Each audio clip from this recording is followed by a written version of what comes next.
Welcome, here I've got VIVO Y72 5G and I'm gonna show you how to use the camera Pro mode at this device. So let's start by tapping on the camera button to open it, and for now we are on standard photo mode. Let's change it by using this settings bar and just simply going to the right to more. Here we get access to more modes of this camera. One of them is the Pro, so let's pick it. Here we are. This mode gives us possibilities to choose some shooting parameters by ourselves. This is useful when we want to learn photographic skills or making experiments with photography. So let's start with this settings bar. Let me go from the left. The first one option here is exposure compensation, so we can get access to this slider to manage the light of our picture. By going to the right, we can make photo more bright, as you can see. By going to the left, we can make it more dark. And at the center we have 0 parameter, so there is no problem to go back to auto exposure compensation. Now let's move to the second option, the ISO. Here we can change camera's sensitivity to light. Now we are on auto from the left. By using this slider we can move from 100, so we can make it less sensitive or make it more sensitive to 3 and 2000. So this is really wide choice and wide spectrum like this kind of camera. I think it's really pro. And of course, to go back to auto settings we have to simply slide to the beginning. Now let's move to the next one option. Here we can manage the shutter speed, so the time of taking picture, and we can make it shorter from 1 and 12,000 of second, and this time is really short. It should be definitely better to objects, for example in move, to frozen them at the picture with a good light. By going to the right we can make time longer, and let's check the longest, 32 seconds, so this should be better to objects that are stable.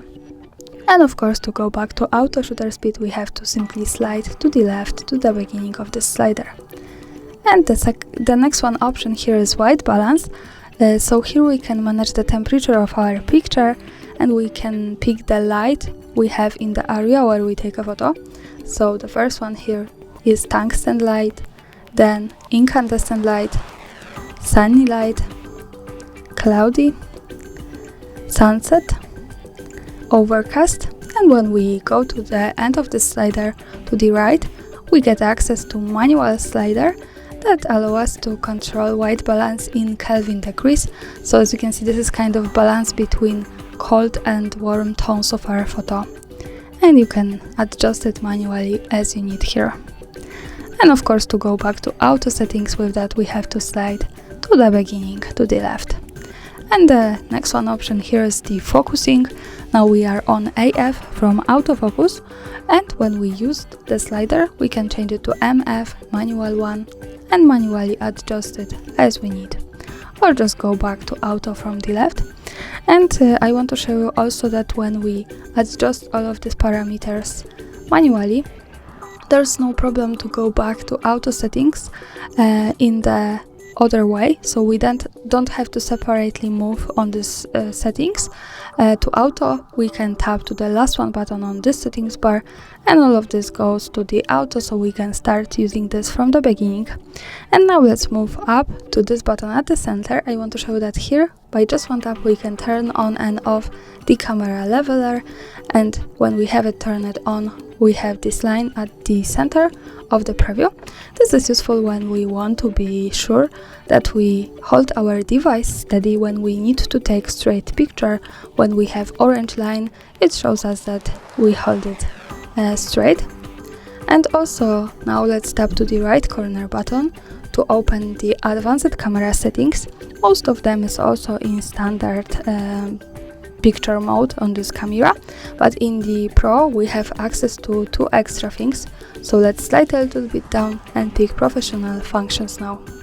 Here at the first position we have histogram, so by using the button from the right we can turn it on and off as we need, and when we have it turned on it appears here in the left on the preview. And the second option that we can get access here is the 16 megapixels RAW plus JPEG. Also we can turn it on and off here, and this is really professional function because we can save our pictures here not only on JPEG but in RAW. The RAW format is used by professional photographers to saving more details at the pictures and post-producing them in graphic programs. So this is really cool. Now let's turn this off. Maybe let me leave the histogram and let me adjust all of these settings to take a picture, so maybe a little bit brighter. The ISO here, the shutter speed, let's move here. The white balance, I want to use this line, so a little bit colder, and the focusing, let's stay on the auto. To see my photo, we have to move to left to the button that follows us straight to the gallery, and this is how it looks like. I suggest you to make experiments with all of these settings and just have a good fun. Thanks for watching, subscribe our channel and leave the thumbs up.